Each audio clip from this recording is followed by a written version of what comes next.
ಆದರೆ ನಾವು ನೋಡ್ತಾ ಇರೋ ರೀತಿ, ಇವತ್ತು ತೋರಿಸ್ತಿರುವ ದೃಷ್ಟಿಕೋನ ಬೇರೆ. ಆದರೆ ವಾಸ್ತವ ಇದು. ಆದರೆ ಅವತ್ತು ಅಷ್ಟೆಲ್ಲ ಆರಾಧನೆ ಆಗ್ತಾ ಇದ್ರು ಕೂಡ ಯಾಕೆ ಅವರಿಗೆ ಆ ಜಾಗೃತಿ ಆಗಲಿಲ್ಲ?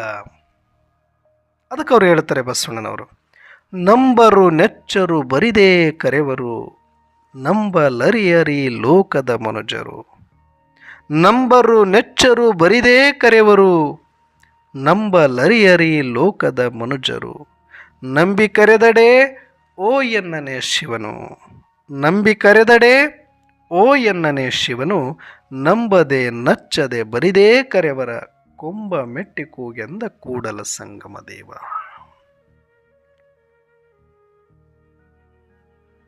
ಅವತ್ತು ಗುಡಿ ಗುಂಡಾರಗಳಿತ್ತು, ದೊಡ್ಡ ದೊಡ್ಡ ದೇವಸ್ಥಾನಗಳಿತ್ತು, ಜಾತ್ರಾ ಉತ್ಸವಗಳಿತ್ತು, ದಾನ ಧರ್ಮಗಳಿತ್ತು, ಎಲ್ಲವನ್ನ ಮಾಡ್ತಾ ಇತ್ತು.